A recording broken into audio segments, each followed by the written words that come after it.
شنیدید؟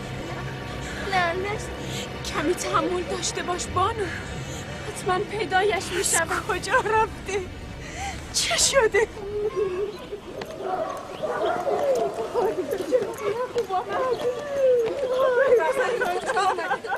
او را چه کردید؟ حرف بزن.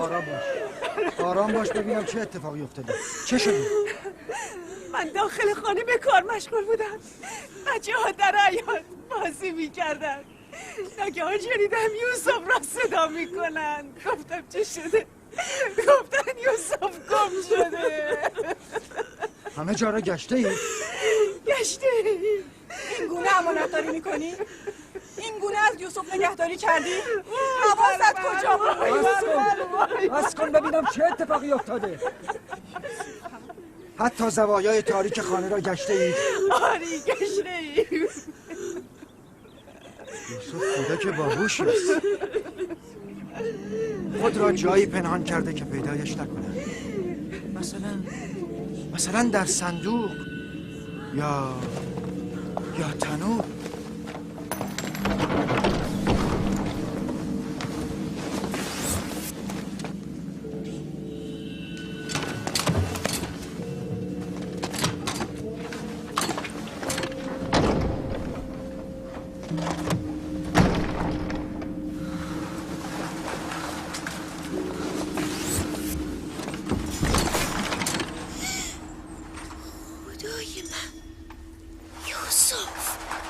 یوسف بیا اینجا پسرم. سلام پدر. سلام عزیز دلم، تو اینجا چه میکنی؟ وای عزیزم، تو که جان من رو به لبم رسوندی. اینجا چه میکردی؟ درون تنور چرا رفته بودی؟ بازی میکردیم. من اینجا پنهان شدم تا برادرانم نتوانند مرا پیدا کنند. فائقه، تو نباید از یوسف غافل میشدی. اگر یوسف درون تنور خفه میشد چه میکردی؟ من با خواهرم راحیل عهد کردم که از فرزندانش محافظت کنم. از این پس لحظه‌ای از پیش چشم دورشان نخواهم کرد.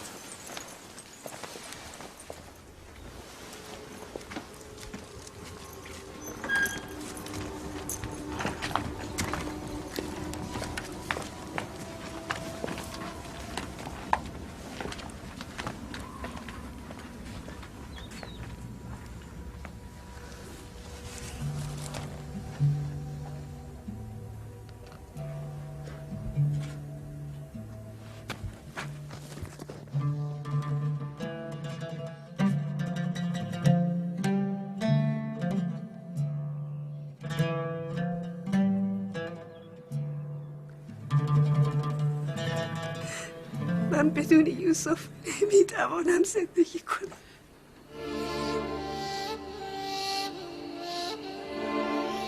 بیا این همه زجرم نده.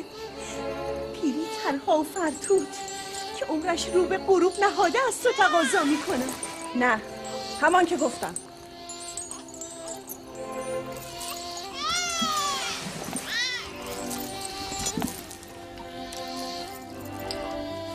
قول میدهم از این پس بیش از گذشته از یوسف مراقبت کنم. میدانی فائقه، دوری یوسف را دیگر نمیتوانم تحمل کنم. بهتر از همینجا نزد ما بماند. من تنها یک فرصت از شما میخوام. تنها یک فرصت. فائقه، تو میدانی که یوسف یک کودک معمولی نیست و من نمیتوانم در مورد او مسامحه کنم. پس رشته پیوند من و یوسف را به یک بار قطع نکنید. بگذارید چند روزی نزد من باشد تا به تدریج مهر از او بردارم.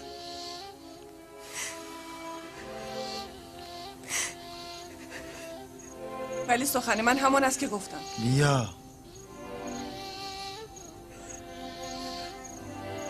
تنها چند روز. شنیدی؟ فقط چند روز.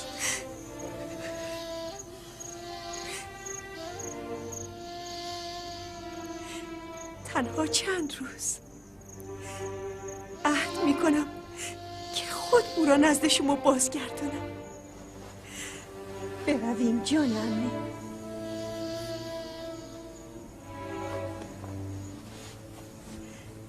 سپاسگزارم لیا. سپاسگزارم برادر. خدا نگهدارت. این لطف شما رو هرگز فراموش نمی‌کنم.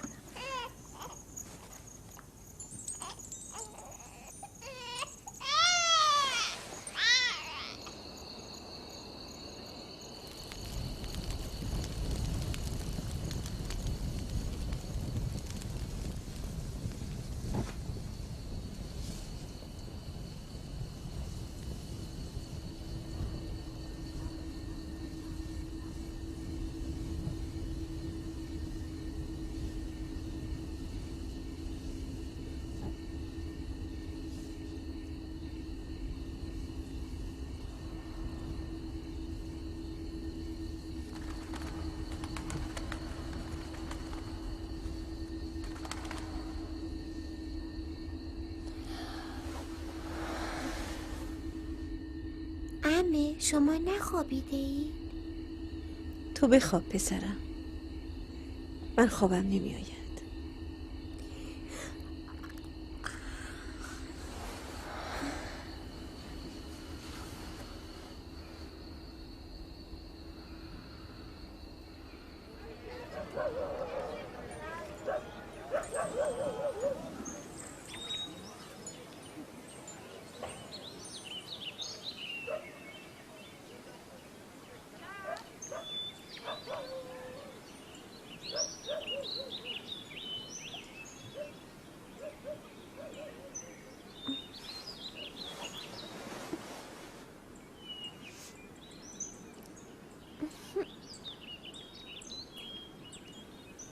بیدار شدی یوسف من؟ شما تا صبح نخوابیده ای؟ هر وقت که بیدار شدم شما هم بیدار بودی. تصور این که تو از خانم بروی آرامش را از جانم و خواب را از چشمانم رو بوده است. ولی من دلم نمیخواهد اینجا را ترک کنم عمه. من شما را دوست دارم. نمیخواهم به خانه خودمان برم. به راستی تو عمه را دوست داری؟ شما بوی مادرم راهیل را میدهید. خاله لیا را هم دوست دارم. اما به من که محبت میکند برادرانم ناراحت میشن. عزیزم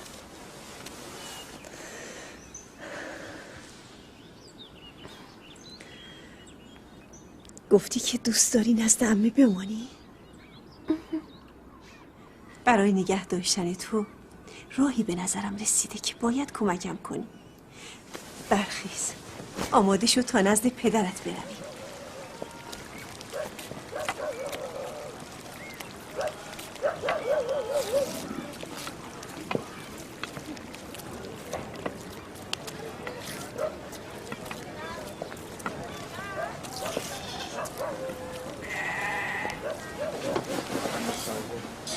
سلام پدر.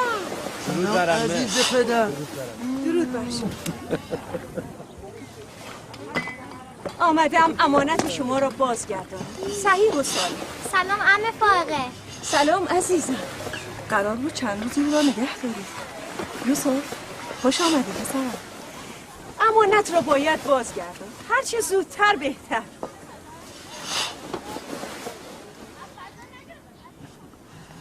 اگر راضی نیستی او را باز میگردانم. نه از اینکه او را بازگردانی سپاسگزاریم و از اینکه مدت‌ها سرپرستی او را به عهده گرفتی قدردان شما هستیم. یوسف برویم بازی. برو پسر، برو.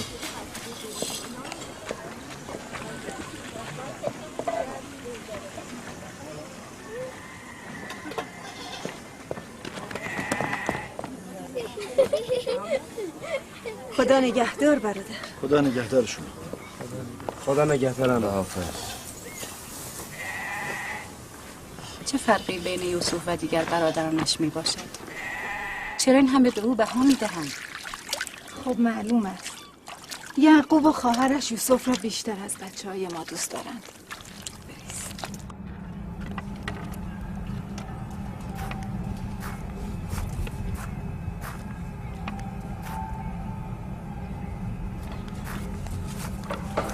بسمه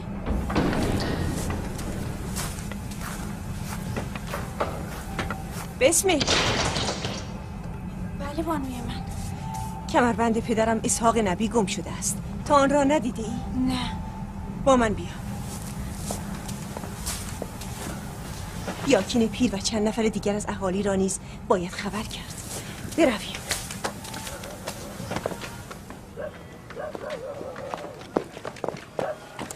دینه آرامتر.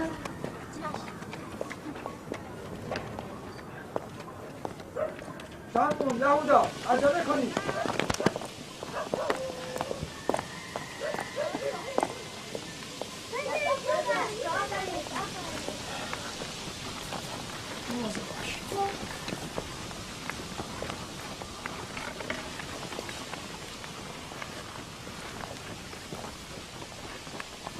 چه شده خواهر؟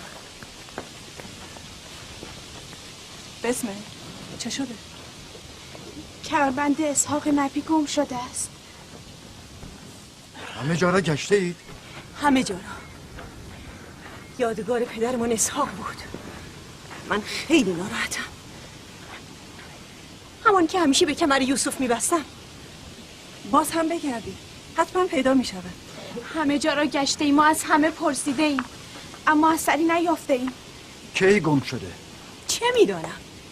از لحظه ای که یوسف را به اینجا آوردم دیگر از کمربند اثری نیست. هیچ یک از شما این کمربند را ندیده؟ شاید یوسف قبل از اینکه به اینجا بیاید آن را جایی پنهان کرده است.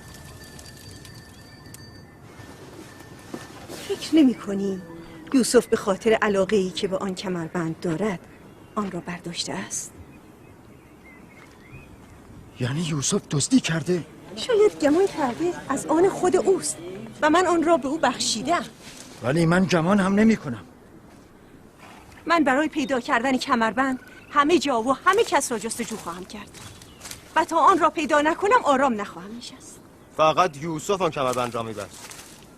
ما از آن بیخبریم. بسیار خوب. من هم ابتدا از یوسف شروع می کنم تا بهانه‌ای نباشد.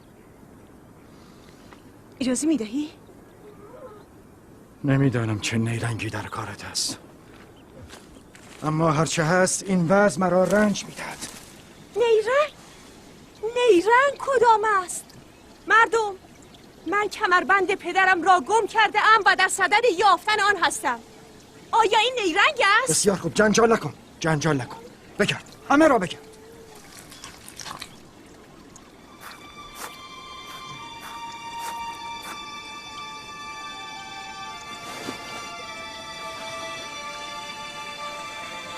کمربند اینجاست. دیدید دروغ نگفتم؟ این هم کمربند. یوسف این چه کاری بود که کردی؟ یوسف که کاری نکرده، فقط دزدی کرده. مردم کنعان، شما همه دیدید من دزد مال خود را پیدا کردم. بسیار خوب، بسیار خوب. کمربندت را یافتی، بردار و برو. به این سادگی نیست برادر. شما گویی قانون مردم کنعان را از یاد برده ای. همه این مردم میدانند که طبق رسم و آیین مردم کنعان هر کس دزد مال خود را پیدا کند میتواند او را تا 4 سال به بردگی بگیرد. به یوسف باید بردگی هم بکنه. ما همه رسم کنعانیان را میدانیم، اما تو که نمیخواهی یوسف را به بردگی ببری. در این کار لحظه ای تردید نخواهم کرد، مگر اینکه شما بخواهید رسم و آیین مردم کنعان را نادیده بگیرید. بس کن فائقه، من این سنت مسخره را باور ندارم. یوسف را هم به بردگی نزد تو نخواهم فرستاد. وقتی شما که خاندان فرستاده خدا هستید به رسم آیین مردم پایبند نباشید، از دیگران چه توقع میتوان داشت؟ ولی یوسف یک کودک است، چگونه میتوان او را به بردگی گرفت؟ بزرگ و کوچک فرقی ندارد. این آیین همه را شامل می شود. ما هم به آن احترام بگذاریم. من میدانم که نیرنگی در کار است، اما نمیتوانم ثابت کنم. لذا اگر تو از یوسف نگذری مجبورم با درخواستت موافقت کنم. من دزد مال خود را یافتم و از او نمیگذرم. خداوند و رسولش از من درگذرند و مجازاتم نکنند.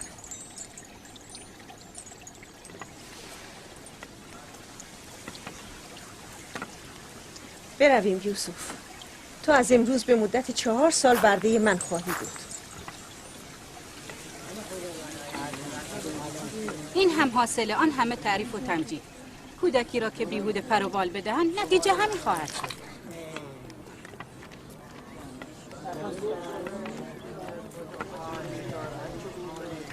کودکان گاهی از این شیطنت ها می کنند، اون که دزدی نیست.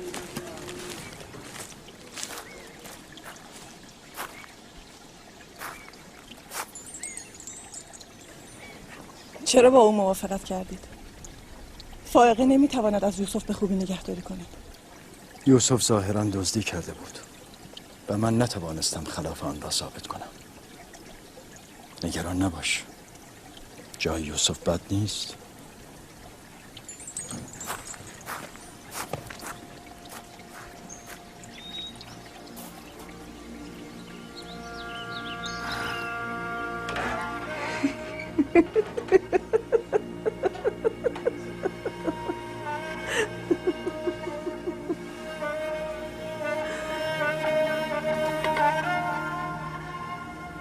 عزیز عمه، از این پس تو اربابی و عمه کنیز توست.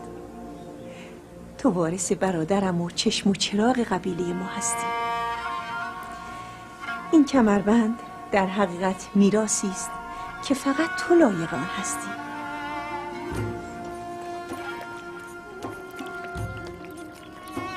این کمربند از این پس مال من است.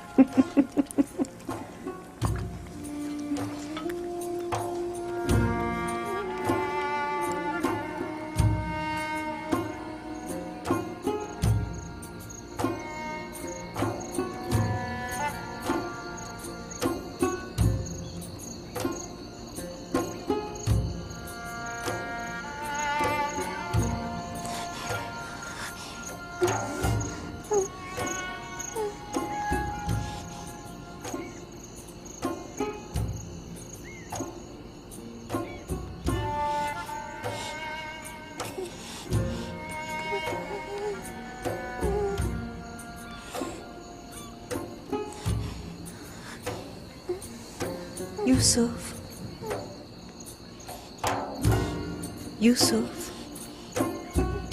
پسرم، خواب میبینی؟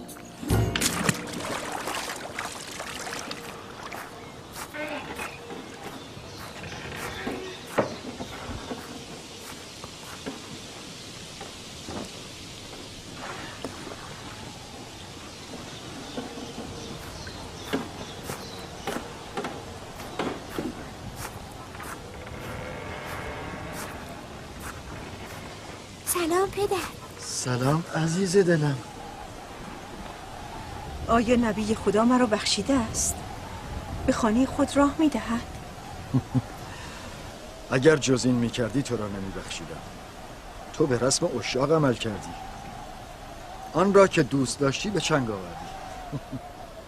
بخشندگی زیبنده انبیای الهی است. امیدوارم لایق این عفو باشم. من گناهکاری نمیبینم که بخششی در کار باشد. اینجا چه میکنید؟ به اصرار یوسف آمدم.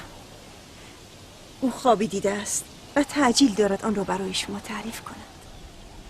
تردید ندارم خواب او سراسر خیر و نیکی است. در خواب یوسف ارواح خبیثه راه ندارد. خب چه خواب دیدی عزیز پدر؟ خواب دیدم که من و برادرانم در صحرا مشغول بازی هستیم. بادی تندی می‌وزد.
فکر نمی کنم تعبیر خاصی داشته باشد.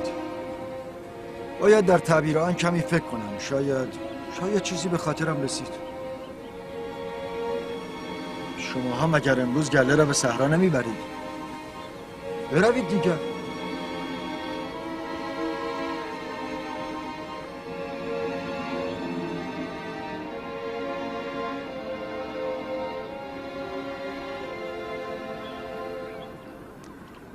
نمیدانم تعبیر خواب چه بود که یعقوب از آن در میان جمع سخنی نگفت. خب معلوم از سادلو سرفری و برتری یوسف بر دیگر برادرانش. همین. تعبیر این خواب برای بچه ها روشن بود. من به عیان دیدم که ناراحت شدم. باید سعی کنم تاثیر سوء آن را از ذهنشان پاک کنم. یوسف نباید خوابش را در جمع میگفت. کمی نان و خرما بگذار، ساعتی دیگر نزدشان خواهم رفت.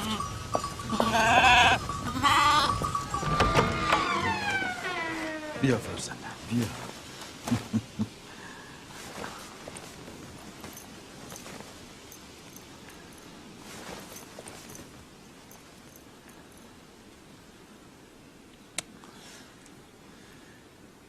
آنچه در مورد تو گمان می‌کردم درست است فرزندم. تو را مژده می‌دهم که در آینده جایگاهی والا و مقام و مرتبتی رفیع خواهی یافت و بر برادرانت سروری خواهی کرد.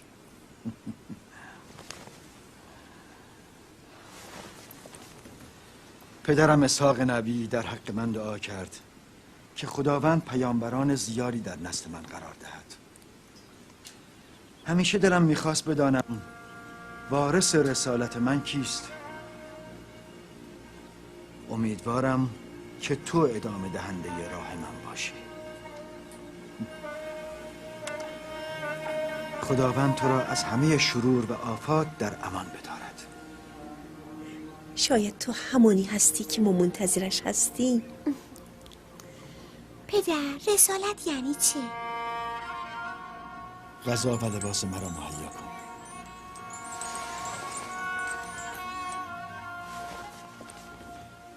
رسولان فرزندم فرستادگان خداوند به سوی مردم هستند و مردم را به سوی خداوند و به راه رستگاری و کمال هدایت می کنند. تحویل خوابت را برای کسی نگو، مخصوصاً برادرانت. چرا پدر؟ اگر برادرانت بشنوند ممکن است آتش حسد در وجودشان شعله‌ور شود و با تو به عداوت برخیزند. نگرانم کردی برادر. گمان میکنم باید بیش از اینها مراقب یوسف باشم.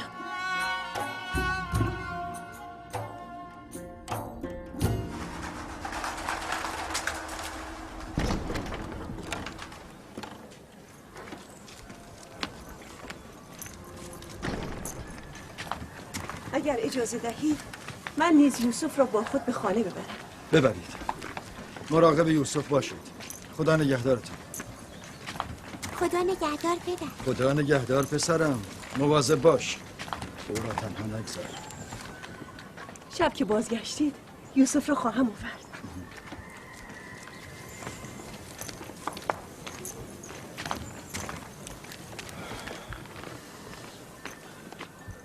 مدتی است نتوانستم با آنها شبانی کنم. غروب با آنها باز می‌کردم. فرزندانمان فکر میکنن که توجه شما به آنها کم شده. نگران نباش. سعی میکنم این ذهنیت را اصلاح کنم.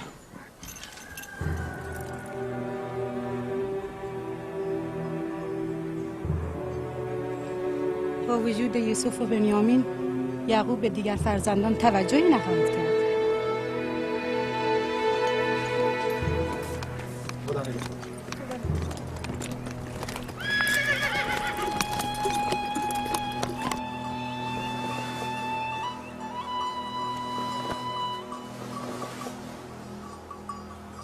ما که همیشه غذایمان را با خود می آوریم. شما دیگر چرا خود را به زحمت انداختید؟ یعنی من حق ندارم دلم برای فرزندانم تنگ شود؟ حق ندارم بعضی روزها در کنار آنان باشم؟ هیچ چیز به اندازه آمدن شما نمیتوانست ما را خوشحال کنه. قبل از آمدن شما مثل ماتم زده ها بودیم. کسی حال خندیدن نداشت. چرا؟ مگر چه اتفاقی افتاده؟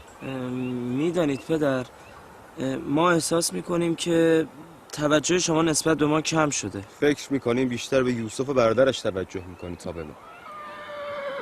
ولی من یوسف را فقط به خاطر شما نزد عمه فائقه فرستادم. متوجه نشدید؟ فقط به خاطر اینکه مادرتان بیش از شما به او توجه میکرد. چه فرقی میکنه؟ حال مادر به بنیامین چسبیده است و عمه به یوسف. بهترین لباس ها و سرگرمی ها هم برای او تهیه میکنه. با شما موافقم، اما شما هم باید حق بدهید. ما باید به گونه‌ای رفتار کنیم که یوسف و بنیامین احساس بیمادری نکنند. پدر، ما از خوابی که یوسف دیده خیلی نگرانیم. مردان قدرتمند خانواده ما هستیم. تمام بار مسئولیت اداره خانواده و انجام کارهای سخت به دوش ماست. آن وقت یوسف جانشین شما شود؟ ولی خواب یوسف میتواند تعبیر دیگری هم داشته باشد. مگر نه این است که یوسف گفت چوب دستش سبز شده و بر چوب دستهای شما سایه افکند؟ این میتواند نشان دهنده آن باشد که یوسف همه برادرانش را دوست دارد، و یا اینکه یوسف نسبت به همه عطوف و رئوف خواهد بود و همه برادرانش را دوست خواهد داشت. ظاهرا غیر از تعبیری که ما نزد خود کرده ایم، تعبیر دیگری نیز میتواند داشته باشد. یعنی یوسف جانشین شما نیست؟ جانشین مرا خداوند تعیین میکند، آن هم بهترین شما را. شما هم بهتر از دست از بهانه‌گیری بردارید. یوسف و بنیامین برادران شما هستند، نه دشمنان شما. من همه شما را دوست دارم. از شما هم میخواهم که یکدیگر را دوست داشته باشید تا خداوند هم شما را دوست بدارد. بزرگان خاندان من، امید و پشتیبان من شما هستید.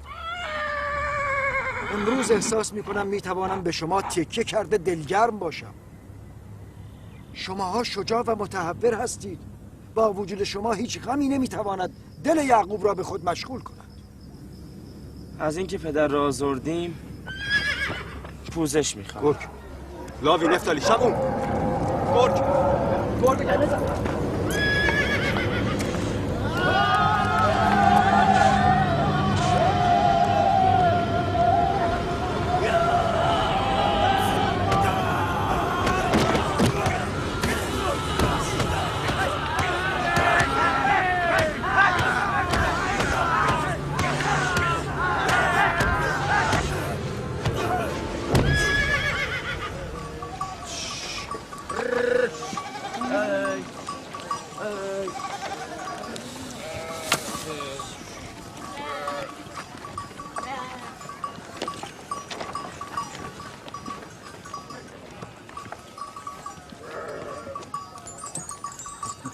این را از کجا آوردی؟ ما خودمان او را کشتیم. به گوسفندان ما حمله کرده بود که بر سرش ریختیم و او را کشتیم. نگفتید ممکن است به شما آسیبی بزند؟ فعلا که ما به او آسیب زده ایم. خدا عاقبت ما رو بعد از این با شما بچه‌های دیوانه و نترس به خیر کنه. حتما شما هم در این کار یاریشان کرده اید. اصلا به من فرصت دخالت ندادن. پیش از این که بتوانم کاری کنم کار گرگ را تمام کردم.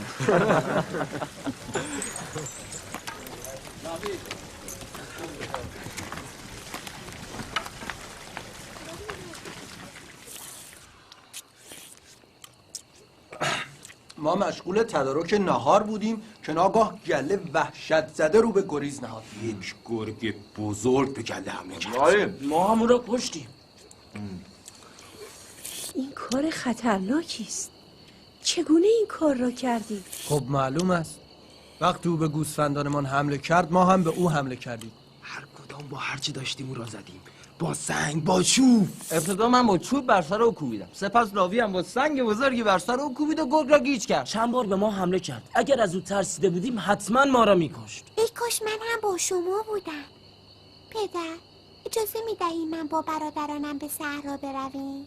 نه عزیز دلم، هنوز برای تو زود است. بزرگ که شدی خواهی رفت. شمعون لاوی یهودا بیایید این گوه رو میاندازیم. بروید سگهای کنعان را به نوایی برسانید. بروید.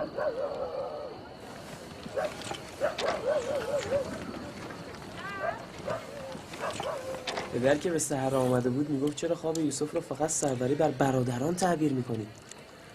شاید معنی خوابش علاقه و محبت زیاد اون نسبت به برادرانش باشد. شاید او همه شما رو دوست دارد.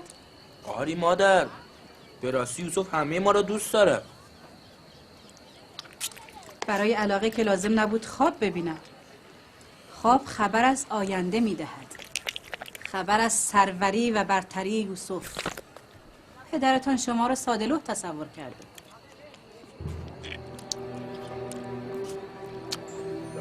باور نکنید. پدرتان خواسته شما را ساکت کند. بلهه میگفت اگر این خواب حقیقت داشته باشد نشان از سروری و برتری یوسف نسبت به شماها دارد. ولی ما با یوسف بازی میکردیم و به ما هم خیلی خوش گذشت. او پدر است. نمیخواهد برادران به یکدیگر کینه داشته باشند. میخواهد همه مثل خودش یوسف را دوست داشته باشند.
چه شده یوسف؟ عمه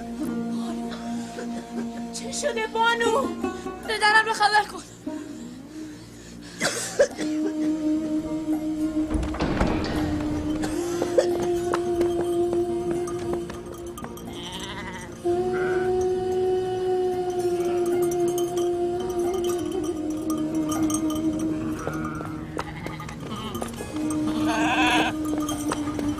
یا نبی الله،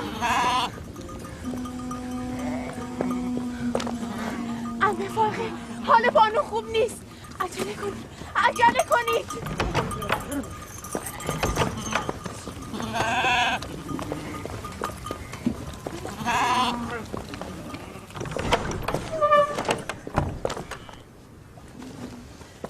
سلام پدر. حال عمه فاقه خوب نیست. فاقه چه شده خواهر؟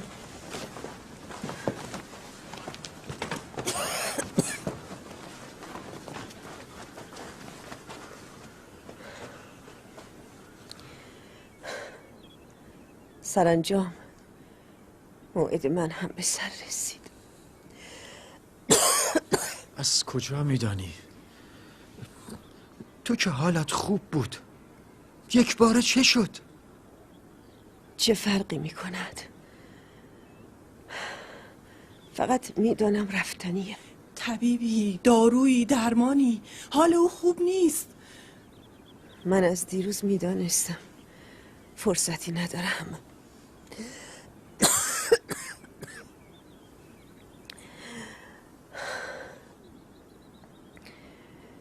فقط به سخنانم گوش کنید. دیروز که به اصرار خانه ما را ترک کردی باید حدس میزدم. از دنیا چیزی ندارم. هرچه هست به یوسف میبخشم و از او پوزش میطلبم.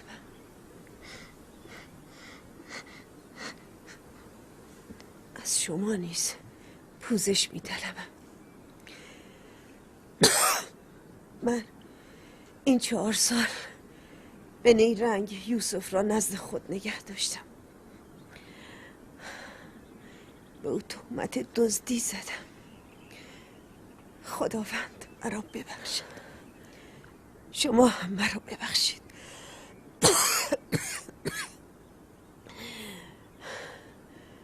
یوسف من دزد نیست. من اون کمربند را در زیر لباسش پنهان کردم. من این را میدانستم. تو خود را رنج نده.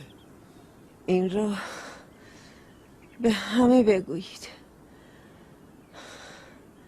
یوسف من دزد نبوده و نیست. تو خود را رنج نده. میخواهم با تو تنها سخن بگویم.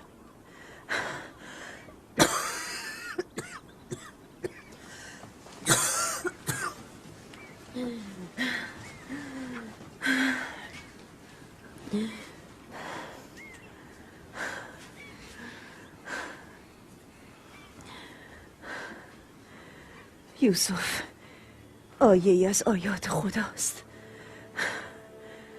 همان گونه که برای بعضی رحمت و نعمت است، برای بعضی زیان و خسارت است. من نشانه های حسادت و کینه را میبینم. مواظب یوسف باش. او دنباله راه نبوت است. لحظه او را تنها مگذار. لحظه ای از او غافل مشو.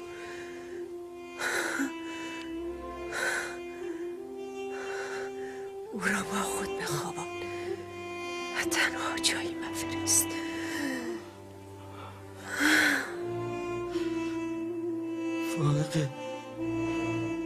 فائقه سفر بخیر خواهر.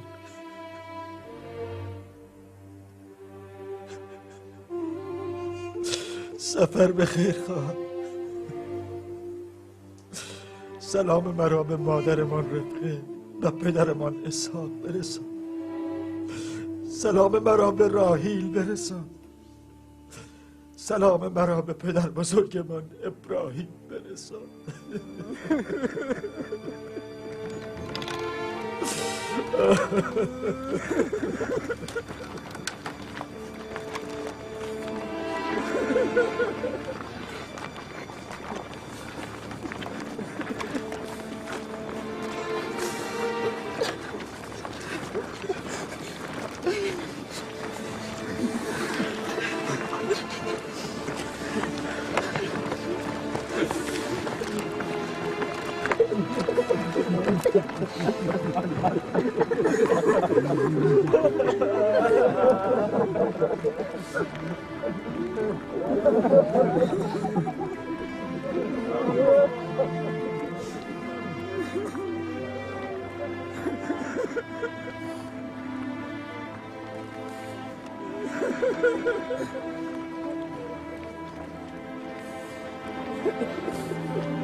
روی به هیچ درگاهی نکنید و تنها به او پناه ببرید. هرچه میخواهید از او بخواهید که همه عاجزند و قادر اوست. همه بر نیاز و راز درون شما غائبند و تنها شاهد حاضر بر همه وجود شما اوست. اگر یار میخواهید یار شماست. حافظ و نگهدار میخواهید نگهدار شماست.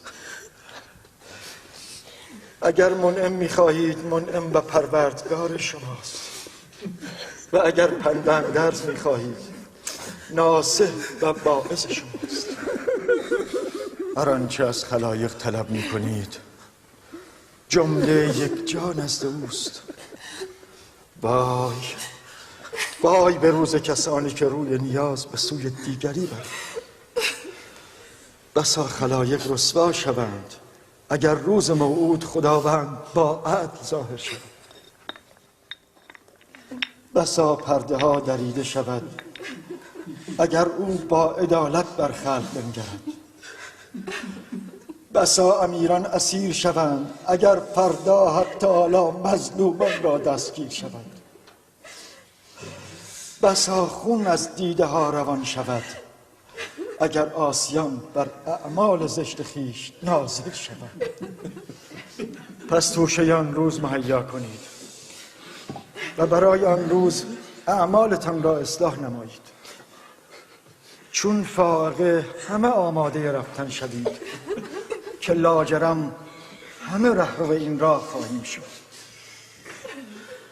بیایید برای آمرزش روح فائقه همه با هم دعا کنیم. پروردگارا روح فائقه را با ارواح صالحان و دوستانت محشور بگردان.